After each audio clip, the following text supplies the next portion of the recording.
You ever feel like you're out in the middle of nowhere and have no idea what to do next? Ever feel like you're wandering or maybe you're in a wilderness or you're just not sure what the right way is to do things? We're going to think about that today on Now What Devotions from Trinity Lutheran in Cyrus.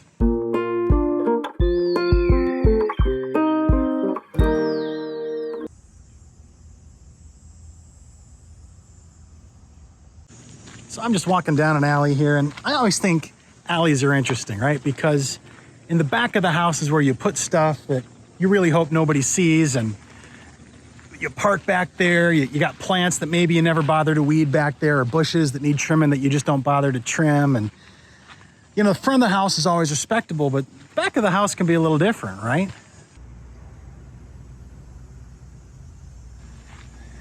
Jesus is getting in hot water again. He's in the book of Luke. It's chapter 15, and it says the Pharisees are really getting frustrated with him.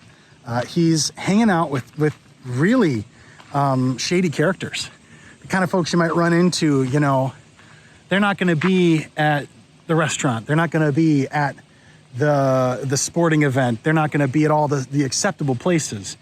You'll find them behind the bar later. You know, you'll find them after the show at the after party. You'll find folks who don't fit in the rooms. They're in the stairways and the corners, in the alleys, you know. And he's hanging out with these folks, and it's really angering a lot of people. And he finally says, listen, I get where you're coming from, but you're thinking about this backwards. You all are in the flock. You are searching for God. You are listening to me. You're trying to figure things out. You're in the flock. The folks I am trying to go reach out to are the ones who would never show up here otherwise, and may never actually show up with the group. But they're worth going to find. They're worth getting to know. They're worth loving, right?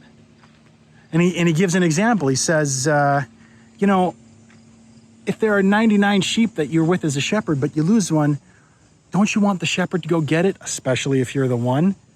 Now, and that's interesting, right, on a variety of levels, because first off, note, that's actually really bad shepherding. But second, did you notice that all the sheep are in the wilderness? The whole group is out in the wilderness with a shepherd to keep them safe.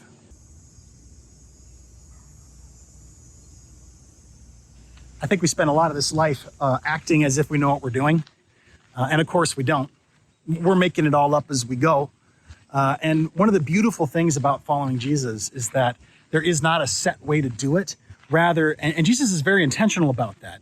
Instead of giving us, you know, like the commandments or the rule book that the people of his time had, he says, no, we need to do this differently. Those things are good and they work, but really, it would make more sense if you put me in the driver's seat. He talks about in the book of Matthew, right, in chapter 16. He says, let me take the lead. You follow me. And it might not clean up your alley, you know? There might still be some buckthorn growing in your hedge. It might not get the ditches real clean by your fields. But I'll tell you what, I'm going to keep you safe as a flock, even in the wilderness. And maybe we'll find some of our lost brothers and sisters along the way. And of course, sometimes that's us. But sometimes we're the ones who need to remember to be going out into those really narrow spaces between things and finding who got missed, who could come along for the ride. That's your thought for today. How do we seek people out in the alleys, behind the buildings, around the corners and the stairs, and not just go for the low-hanging fruit, right? And when we're the ones who are lost, thank God that Jesus is helping us as we are wandering in the wilderness, not sure of how to do things ourselves. I'm Pastor Chris from Trinity Lutheran in Cyrus, walking the alley. We'll see you next time.